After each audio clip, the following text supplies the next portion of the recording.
Y este es el punto. El proceso es el caldo cultivo de la fe. Es lo que hace crecer la fe. Porque cuando uno está en silencio, lo único que le queda es fe.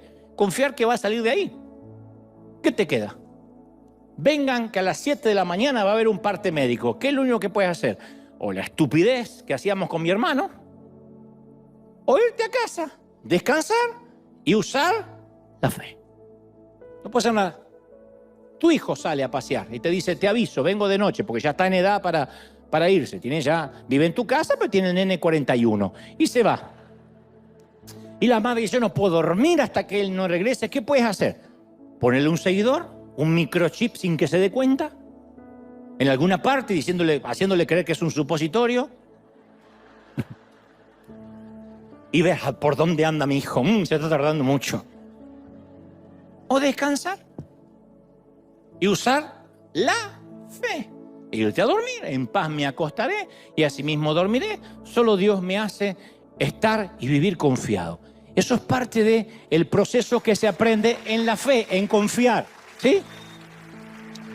Ahí uno aprende en la oscuridad a caminar por fe y no por vista. Y no se puede aprender eso si no transitamos un tiempo en la oscuridad.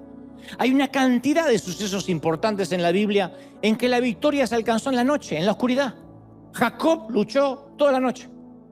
La liberación de Israel en la Pascua ocurrió de noche. La batalla de Gedeón comenzó en la mitad de la noche. En más de una ocasión dice la palabra, y el ángel de Jehová fue de noche y mató a todos los enemigos.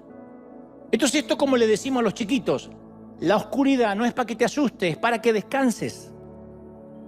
La oscuridad no es para que te asustes, es para que Dios te manda a dormir. Hay momentos que Dios no solo no te necesita, no se tomen esto a mal, sino estorbas. Hay momentos, es que Dios no me necesita, no, y aparte molestas. Entonces Dios dice, a dormir. El otro día escuché algo muy fuerte, no sé si debería decirlo, pero porque siempre estas son las cosas que me meten en problemas, pero es parte de mi autenticidad.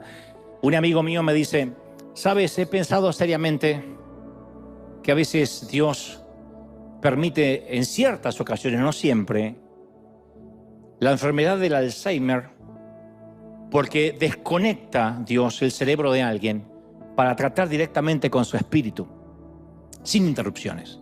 Y me dio el ejemplo de su propio padre, que era un hombre que su mente no le dejaba acercarse a Dios, porque razonaba todo. Y en su afán de racionalizar todo, no podía aceptar nada en fe, ni su propia salvación, a pesar de estar años en la iglesia. Y un día, ¡pac!, un cablecito, se desconectó. Y entonces lloraba en la presencia de Dios.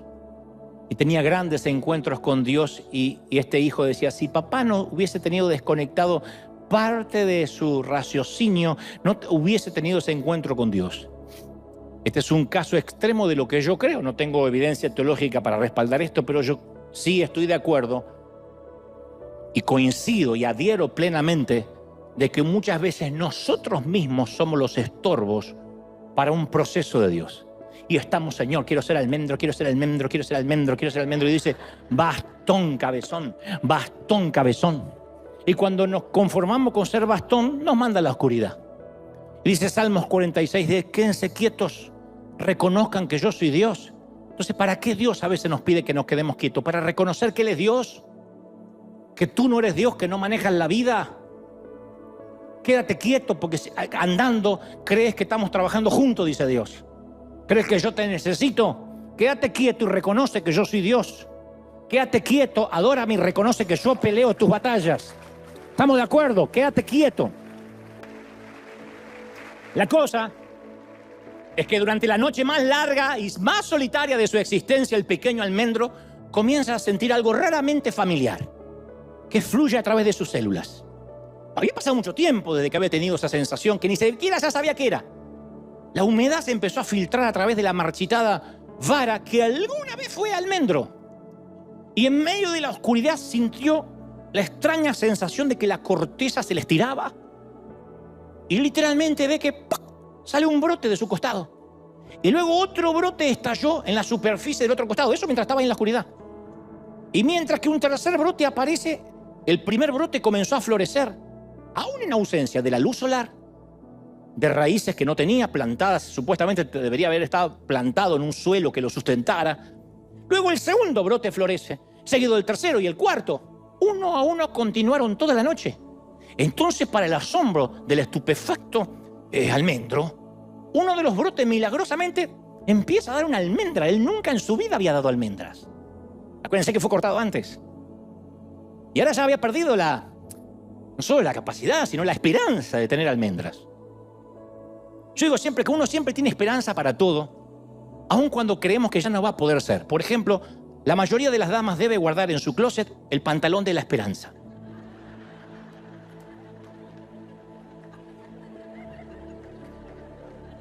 Porque algún día estuviste dentro de ese pantalón.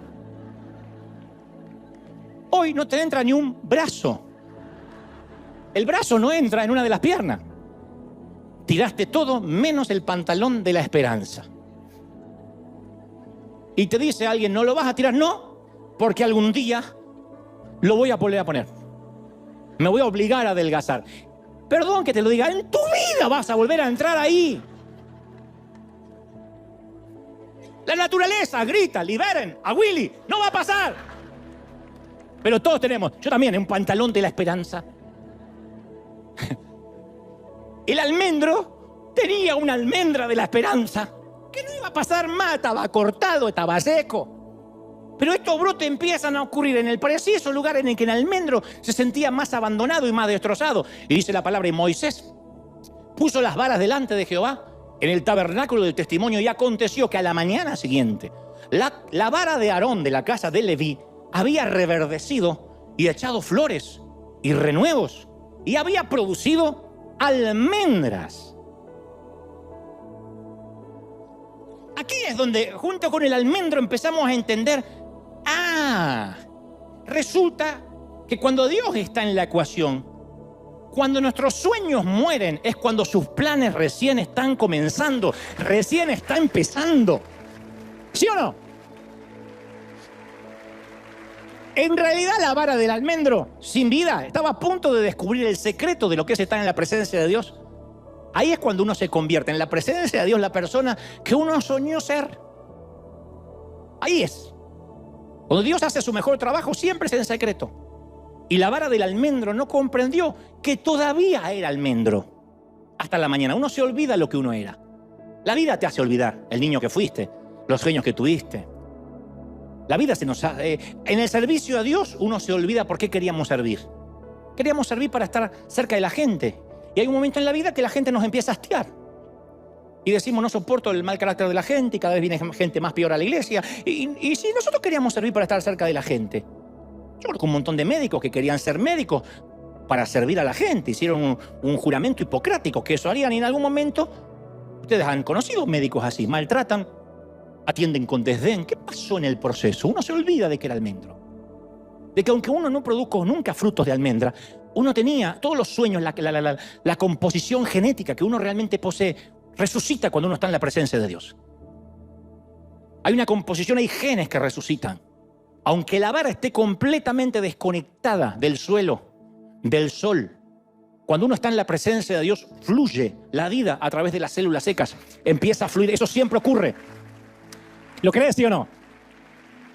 Y empezó a obrar algo más grande, más profundo, más antiguo que la luz del sol. Empezó a obrar en el almendro.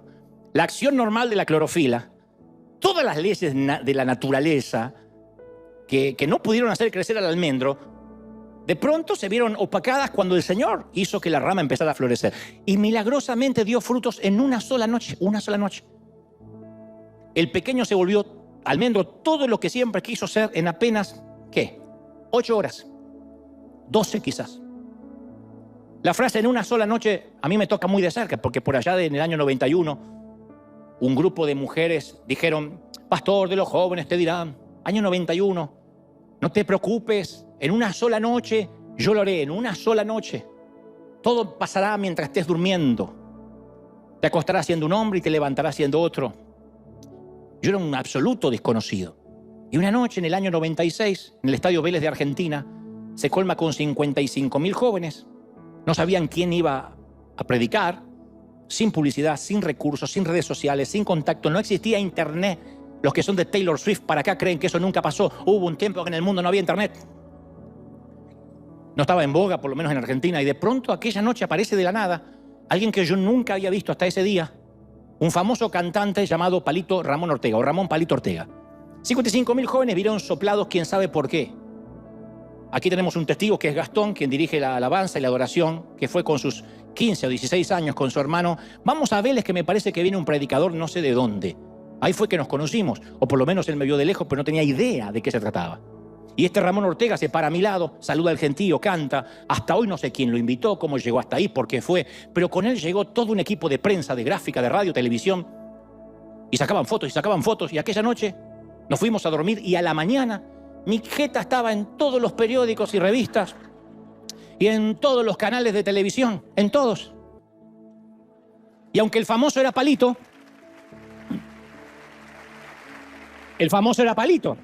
pues yo estaba al lado. Fue cuando me vestía de blanco para parecer más gordo. Hoy es exactamente al revés. Y la gente empezó, queremos entrevistar al pastor de los jóvenes. Y me acosté siendo un desconocido, una rama seca, desnuda, y a la mañana era una celebridad. Había florecido. Recorrimos un montón de programas de televisión y todo ocurrió literalmente en una sola noche. Y a veces Dios nos desconecta de los que más nos importa, pero en una sola noche le acelera nuestro destino. Si para Dios un día es como 1000 años y 1000 años como un día, Dios puede tomar miles de años de bendición e infundirlos en una sola noche. ¿Tú lo crees? Su presencia reconecta lo desconectado. Y después la gente nos pregunta, ¿y cómo obtuviste ese fruto? Si hasta ayer ni siquiera sabías que existías. Tu empresa no tiene el capital, no tiene la experiencia que se necesita. ¿Cómo conseguiste ese contrato? Ni siquiera cayó la lluvia y estás dando fruto. Y para todas esas preguntas de los famosos oxímoron de cristianos incrédulos que no creen, hay una respuesta posible. Una sola noche en la presencia de Dios hacen que nuestros sueños más grandes cobren vida. Él puede hacer todo en una sola noche. ¿Lo crees, sí o no? Nunca subestimes el potencial de un encuentro con Dios. ¡Aleluya! Pero hay un último secreto, una última joya de la corona. La palabra dice que Moisés sacó todas las varas delante de Jehová y todos lo vieron. Y cada uno toma su vara y Jehová le dice a Moisés, vuelve la vara de Aarón, métela dentro del arca del pacto, que quede guardada como señal. Dios le pide a Moisés que colocara nuestro almendro florecido dentro del arca del pacto. Un plan C para el almendro. Porque el almendro dijo, ¡wow! Ahora sí, a mostrar mis flores al mundo. Dios dijo, no, te vas a quedar en mi presencia. Y lo que él pensó que era otro castigo, era otro proceso. El escritor a los hebreos relata que en el arca hay una urna de oro que contenía el maná, la vara de Aarón que reverdeció y las tablas del pacto. Eso es lo que estaba dentro del arca del pacto. El maná no se podía guardar de un día para otro porque se agusanaba, se ponía pútrido. Sin embargo, el maná del arca del pacto siempre se mantenía fresco, en buen estado, testigo visible de la provisión de Dios a las próximas generaciones, porque Dios se ocupaba de su preservación. Dios no estaba interesado en que las futuras generaciones abrieran el arca y vieran un maná podrido, reseco, agusanado, rancio, verde. Imagínense que salga un olor pútrido del arca. Ordenó a Moisés y Aarón que colocaran el maná y la vara de almendro de Aarón en su presencia porque la vida iba a continuar ahí sobrenaturalmente. Recuerda este axioma, nada hiede y nada muere en su presencia. Los ministerios no mueren, los llamados no mueren, los dones no mueren, las promesas de Dios no mueren. En su presencia nada tiene mal olor. Nuestros sueños se mantienen frescos en la presencia de Dios. Y la frescura es un derivado de la intimidad. En cualquier relación, la frescura es un derivado de la intimidad. Y mientras que la vara está ahí, florece. Mientras que el maná está ahí, está fresco, comible. Porque la presencia de Dios preserva, da vida. Entonces, tal vez quizá esta mañana estamos atravesando una temporada donde Dios permitió que te quitaran toda la corteza, la provisión, los recursos que sustentaban tu vida o las personas a las cuales te aferrabas. Y sentiste que cada gota de humedad fue absorbida de tu ser. Y te desconectaste de cualquier cosa que te daban oxígeno, que te daban energías para seguir adelante. De pronto, ¡pac!, se te cerraron los oxígenos, las dependencias humanas. Y fuiste abruptamente cortado de lo que alguna vez creíste que era tu propósito, que era tu destino.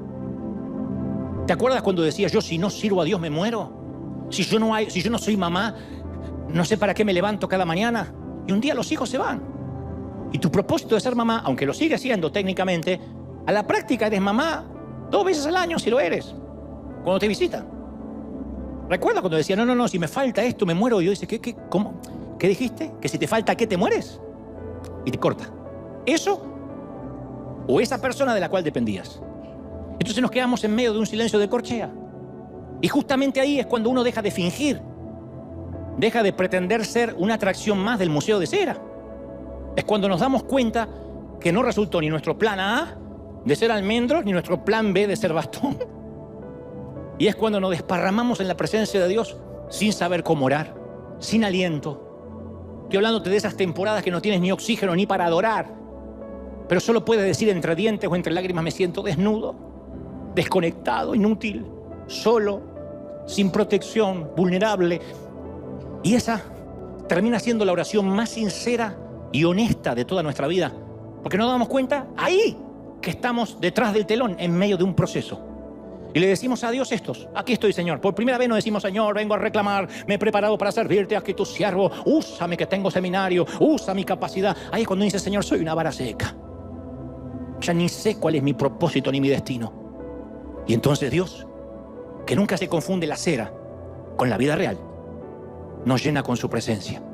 Y en una noche, en tan solo unas horas en su presencia, nos acelera el destino, nos muestra el propósito y nos permite producir el fruto que ni el sol ni la tierra ya podían producir. Todo sucede en una noche. Y cuando todo sucede en una noche, eso grita a viva voz un aceleramiento en los tiempos de Dios. Cuando Dios lo llama a Jeremías, en otra ocasión, le da una visión y le dice, ¿qué ves, Jeremías? Jeremías dice, veo una vara de almendro. Y le dijo Jehová, bien viste, bien has visto. Porque la vara de almendro significa que yo apresuro mi palabra para ponerla por obra. Dice Jeremías 1:11. La vara de almendro significa, a partir de la vara de nuestro almendro, que significa que el Señor está acelerando, urgiendo los tiempos. ¿Cómo supo Jeremías que esa era una vara de almendro? Todos los bastones se parecen. La única forma de reconocer que esa era una vara de almendro era que estuviera retoñada, florecida y con frutos. Entonces Dios nos está diciendo, ¿qué ves cuando te miras al espejo? Como le dijo a Jeremías, ¿qué ves? Porque yo te voy a decir lo que veo en ti. Una vara de almendro que, aunque está seca y pelada, yo puedo hacer que en una sola noche tenga vida y esté repleta de frutos. Y antes que termine este año, en una sola noche y en tan solo unas horas, Dios va a acelerar nuestro destino y va a cumplir su propósito eterno en nosotros. Entonces, iglesia amada, vamos a volver a ser almendros, pero con frutos que fueron engendrados por la intimidad de la presencia de Dios. Vamos a celebrar al Rey si crees que Dios te habló. ¡Aleluya!